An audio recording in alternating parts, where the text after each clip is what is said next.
What's that? No, tell them I got handed a note that I shouldn't have.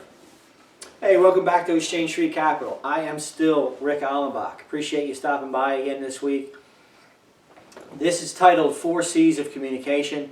I know I said we were going to talk about the market and chances to buy on the lows, and the market has popped up about 12% since then, but we're not going to talk about that tonight.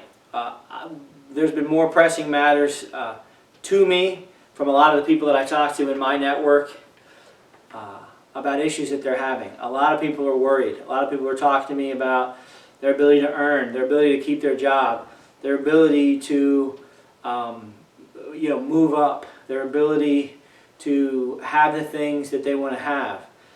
And they're saying things to me like, well, I'll have to wait and see what unemployment looks like. I'll have to wait to see what the stim pack looks like. And make no mistake about it, I want everyone in the country to be okay. I want everybody in the country to get the help they need. That's not what we're talking about here. We're talking about outside of that, we don't want to be just reactive. We want to be proactive and control our own narrative, be the hero of that narrative, to allow ourselves to have the success that we don't have to waste time, to allow ourselves to have the success to do the things we want to do and push on with the mission. So the 4 C's of communication, was originally a sales tool that I would use to teach the folks that I was managing, but it's not just for sales. You could be a doctor with 24 partners. There's going to be different personalities. You've got to get things done. You have to be able to communicate. It could be an engineer working for one of the Dow 30 components, and you need the capital to get your budget approved. You're going to have to speak to folks. You could be going for a job. Now more than ever, that could be important.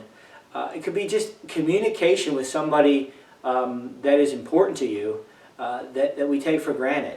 Okay, so these things will help you set the pace, set the tone, get outcomes we want in a genuine fashion. So we talk about the first C, right? The first C is confidence. You don't have confidence and then go into a situation and succeed. Confidence is a byproduct of doing. So we have to do things. The better we get at them, the more confident we are. No different than me doing these videos. No different than when I was selling door-to-door telephone lines in North Philadelphia when I graduated college 20-some years ago. You suck at it when you first do it. After a year, you get pretty darn good at it. So we want to have confidence. What do I mean by that? When you walk into a room, stand up straight, look around, look people in the eye, shake hands, ask them genuine questions, have answers that are, appropriately length but meaningful.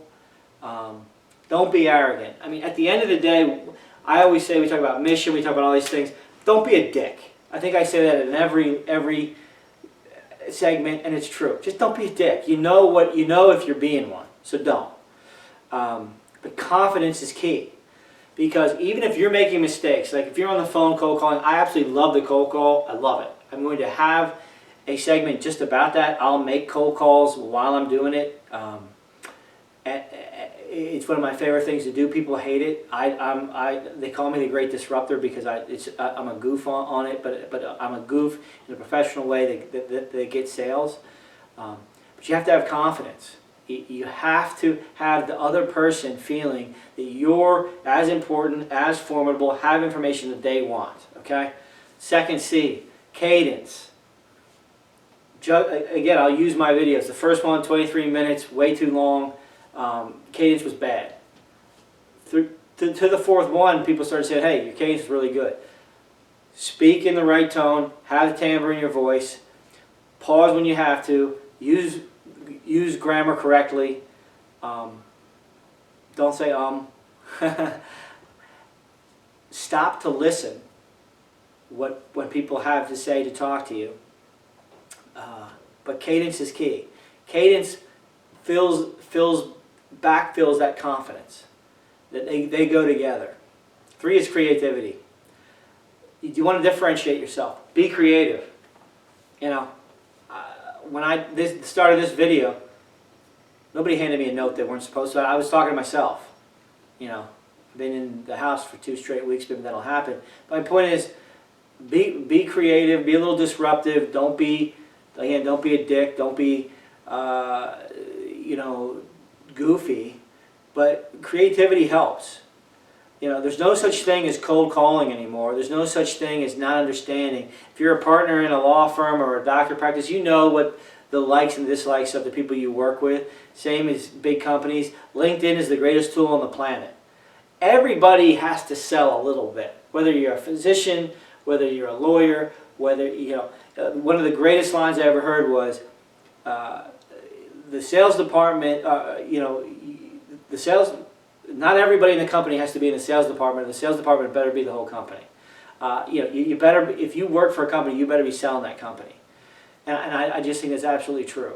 So being creative, understanding what they like, making jokes about their favorite football team, whatever you have to do, ease the conversation, engage them, chop up the monotony.